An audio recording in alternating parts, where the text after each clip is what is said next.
अस्सलाम वालेकुम दोस्तों, मैं हूं नुमान जंजू और आप देख रहे हैं व्लॉग एनजी। आज की वीडियो में हम बात करेंगे दुबई से रोमानिया की डंकी की। जैसे कि आपने थंबनेल में पढ़ ही लिया होगा, तो असल में ये स्टोरी है आप बीती है मेरे दोस्त की ना। मेरा बहुत अज़ीज़ दोस्त है, हमाद कियानी नाम है उनका। तो ये उनकी स्टोरी है। असल में मैं तो ये चाह रहा था कि उनसे इंटरव्यू लूँ, मतलब लाइव वो ख़ुद मौजूद हों तो उनसे ना ये सारी स्टोरी सुनूं, बट वो किसी रीज़न से आना नहीं चाह रहे थे, वीडियो नहीं बनवाना चाह रहे थे। तो फिर मैंने सोचा चलो मैं ख़ुद ही आपसे ना शेयर कर देता हूँ। पहले आपसे एक रिक्वेस्ट है कि मेरे चैनल को सब्सक्राइब कर दीजिएगा और बेल आइकॉन को प्रेस कर दीजिएगा ताकि आपको फ़र्दर इस तरह की इंफॉर्मेटिव वीडियो मिलती रहे। तो वीडियो को आगाज़ करते हैं। हुआ कुछ ऐसे कि हमाद दुबई में काम करता था, तो पाकिस्तान वो आया, तो पाकिस्तान में उसकी किसी एजेंट से मुलाकात हुई। तो उसने उसको कहा कि आपको ना हम दुबई से ले जाते हैं, इटली लेके जाएंगे, बाई एयर आपको दुबई से इटली का काम कर रहे हैं हम लोग, तो हम आपको ना वहाँ से ले जाएंगे। तो इस यहाँ पे इसकी कोई दो चार मुलाकात हुई एजेंट से, तो इसने बोला ठीक है कोई मसला नहीं। तो फिर ये यहाँ से फ़्लाई करके जब अपने इसका मतलब 2 महीने की छुट्टी कंप्लीट हुई तो ये वापस दुबई में गया उसी सेम वीज़े वर्क वीज़े पे। तो ये जब वहाँ पे पहुँचा तो इसने कंपनी में अपना आपको ना मतलब शो नहीं किया ना, पेश नहीं किया कि मैं आ गया हूँ वापस ना जॉइनिंग के लिए, क्योंकि इसने इधर से निकलना था दुबई से। तो एजेंट ने उसको डॉक्यूमेंट्स वगैरह लिए और वहाँ से दुबई से ने इसके डॉक्यूमेंट्स तैयार किए। मोंटेनेग्रो एक कंट्री है छोटी सी, उसके ना ये यूरोप के कॉन्टिनेंट के साथ है, बट यूरोपियन कंट्री नहीं है ये इसके साथ बॉर्डर लगता है सर्बिया का एक साइड पे, और सर्बिया से आगे रोमानिया का, और दूसरी साइड पे समुंदर है सारा। तो इसके पेपर इन्होंने रेडी किए यहाँ से दुबई से। असल में मोंटेनेग्रो का मैं आपको ये एक चीज़ बता देता हूँ, ये जो एजेंट ने उससे छुपाई थी ना हमाद से।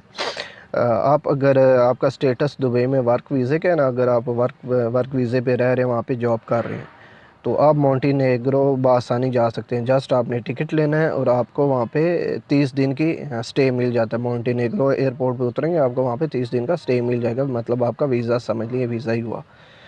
तो ये इसको नहीं पता था हमाद को। वहाँ से इसने पहले दुबई से मोंटेनेग्रो के पैसे खाए इससे, हमाद से एजेंट ने, तो पेपर बना के इसको फ़्लाई करवा दिया। तो ये जब मोंटेनेग्रो पहुँचा, जिस होटल की रिज़र्वेशन करवाई गई थी वहाँ पे जाके पहुँचा, उसकी मैं वीडियो शेयर करता हूँ आपको। ये वो होटल है मोंटेनेग्रो में जहाँ पे 2 दिन का स्टे था हमाद का। था तो 1 महीने का वीज़ा था, पर यह है कि इस होटल का एक्सपेंस जितना भी था वो हमाद को ख़ुद पे करना था, इसलिए 2 दिन यहाँ पे रुका। और फिर उसके बाद एजेंट ने जो लोकेशन बताई थी इसको, फिर ये यहाँ से उस लोकेशन पे मूव कर गया। तो आपको पता ही है कि टूरिस्ट के जो होटल या जो भी लोकेशन ऐसी होती है जगह, वो एक्सपेंसिव होती है। तो इसने फिर कॉल की एजेंट को कि भाईजान क्या कर रहे हैं, यहाँ पे मैं रह रहा हूँ, यहाँ पे यूरो में पे कर रहा हूँ। ये जो होटल का वहाँ पे रेंट था वो सारा ये ख़ुद पे कर रहा था माद, ये इसमें एजेंट का कोई लेना देना नहीं था। और खाने का और होटल का रेंट जो था ये इसने पे करना था। तो इसने फिर कहा कि इस तरह पैसे बहुत लग रहे हैं, यूरो में पे कर रहा हूँ मैं, तो काइंडली आगे गेम जल्दी करो जो भी कर रही हैं। तो एजेंट ने इसको बोला जी ठीक है, हम ना पेपर बनवा रहे हैं आपके फ्रांस या जर्मनी, इस तरह ना किसी कंट्री के पेपर इसके बनवा, फेक पेपर फेक डॉक्यूमेंट्स ना बना रहे थे, जिस पे इसको ना यहाँ से मोंटेनेग्रो से इन्होंने फ़्लाई करवाना था फेक डॉक्यूमेंट्स पे। तो ये इस तरह उसको उसको कहा कि आप वेट करें। तो इस दौरानिए में 15 दिन गुजर गए। तो इसने पूछा भाई 15 दिन हो गया, क्या करना है आपने।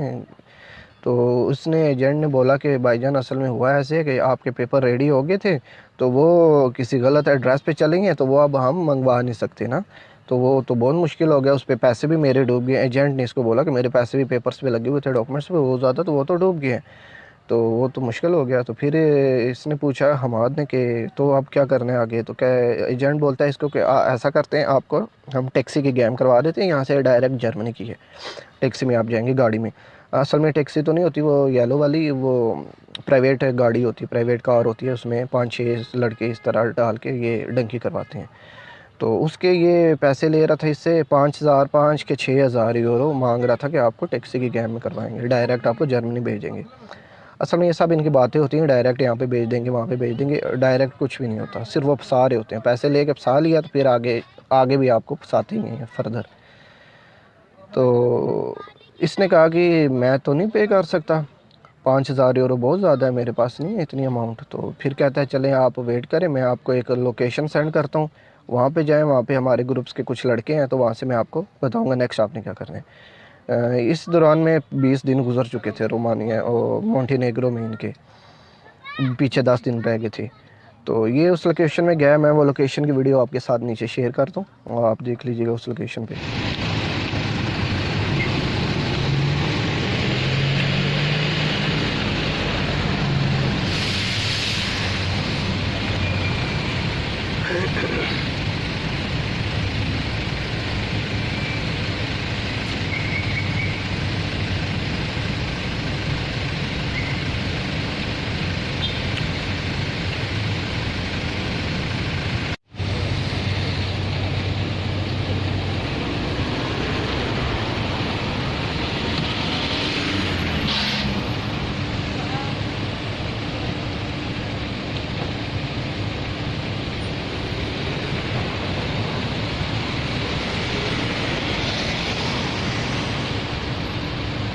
तो उस लोकेशन से इन्होंने, ये था 7-3-4 लड़के और इसको मिल गए जो जिन्होंने आगे बॉर्डर क्रॉस करना था। इसका तो ये तो इसका सीन ये था ना, ये तो बाहर जाना चाह रहा था, ये तो दूसरी बॉर्डर क्रॉसिंग वाली डंकी करना नहीं चाह रहा था।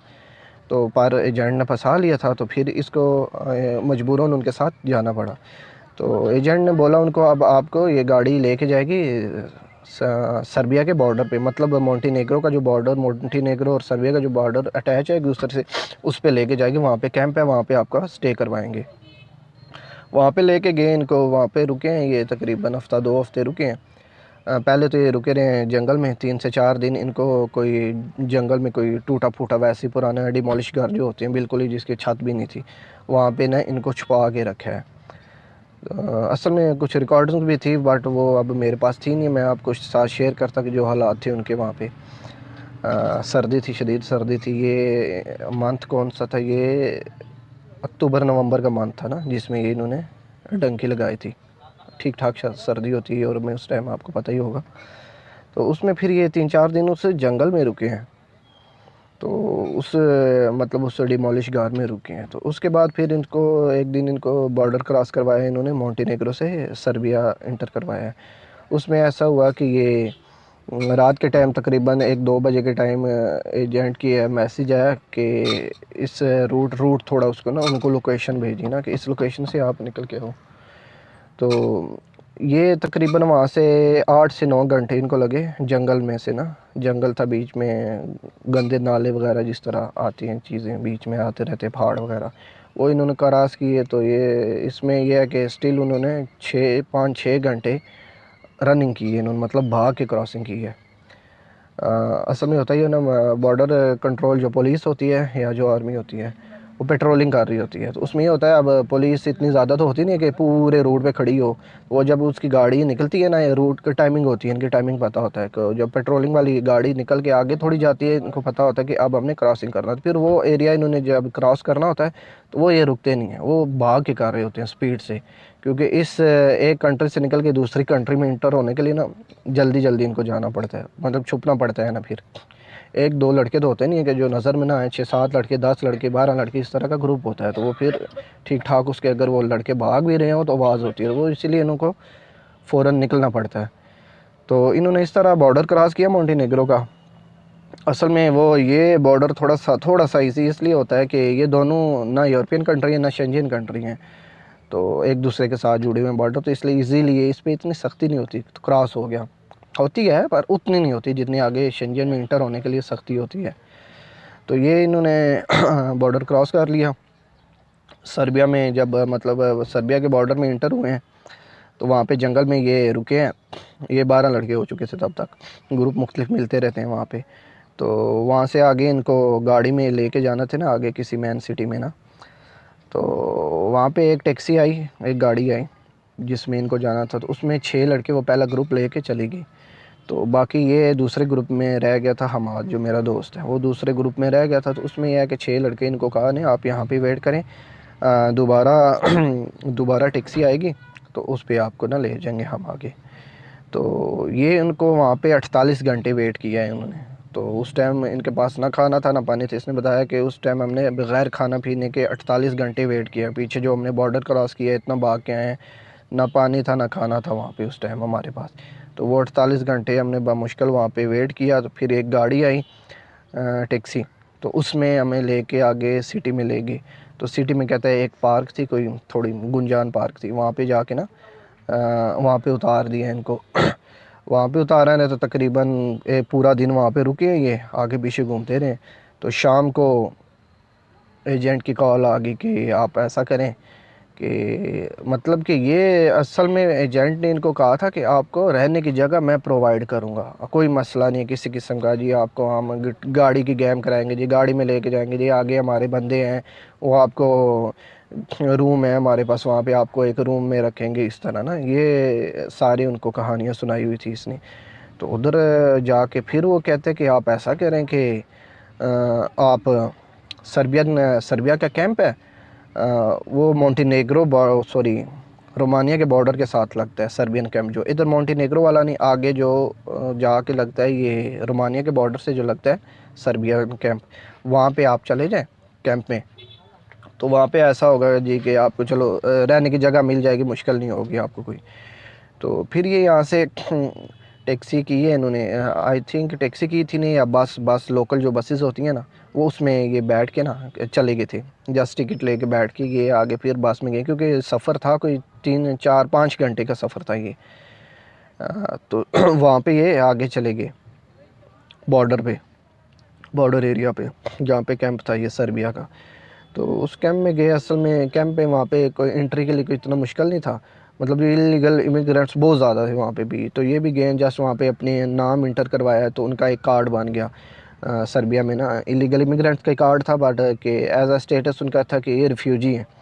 तो वो मेरे ख्याल में इनका 15 दिन का था, हाँ 15 दिन का कार्ड बना इनका। मतलब उस कार्ड पे ये घूम सकते थे भाई, मतलब 15 दिन के स्टेटस के दौरान वो उस कार्ड पे घूम सकते थे, उस पर लिखा हुआ था एंट्री। 15 दिन बाद इनका उन्होंने फ़ैसला गवर्नमेंट ने कर देना चाहिए कि भाई इनको वापस अपनी कंट्री में भेजे या इनके साथ क्या किया जाए। नॉर्मली वैसे पीछे ही भेज देते हैं कुछ, और वहाँ पे ना कोई नेशनैलिटी मिलती है ना कोई पेपर बनता है, कुछ भी नहीं होता सर्बिया में, वो पिछली कंट्री में भेज देते हैं।